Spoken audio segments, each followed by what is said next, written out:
اے پیغمبر صلی اللہ علیہ وآلہ وسلم،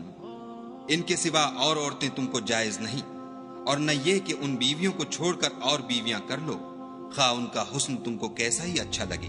مگر وہ جو تمہارے ہاتھ کا مال ہے یعنی لونڈیوں کے بارے میں تم کو اختیار ہے، اور خدا ہر چیز پر نگاہ رکھتا ہے۔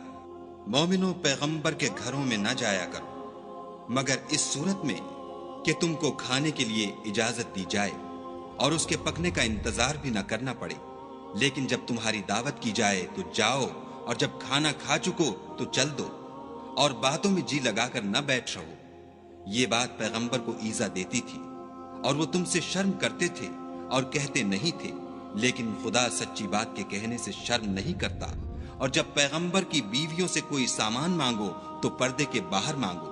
یہ تمہارے اور ان کے دونوں کے دلوں کے لیے بہت پاکیزگی کی بات ہے۔ اور تم کو یہ شایع نہیں کہ پیغمبر خدا کو تکلیف دو، اور نہ یہ کہ ان کی بیویوں سے کبھی ان کے بعد نکاح کرو، بے شک یہ خدا کے نزدیک بڑا گناہ کا کام ہے۔ اگر تم کسی چیز کو ظاہر کرو یا اس کو مخفی رکھو تو یاد رکھو کہ خدا ہر چیز سے باخبر ہے۔ عورتوں پر اپنے باپوں سے پردہ نہ کرنے میں کچھ گناہ نہیں،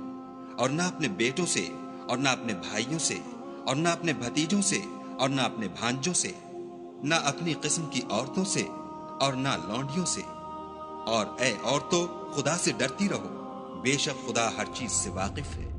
خدا اور اس کے فرشتے پیغمبر پر درود بھیجتے ہیں،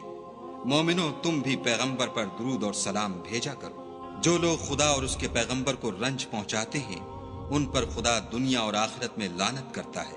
اور ان کے لیے اس نے ذلیل کرنے والا عذاب تیار کر رکھا ہے۔ اور جو لوگ مومن مردوں اور مومن عورتوں کو ایسے کام کی تہمت سے جو انہوں نے نہ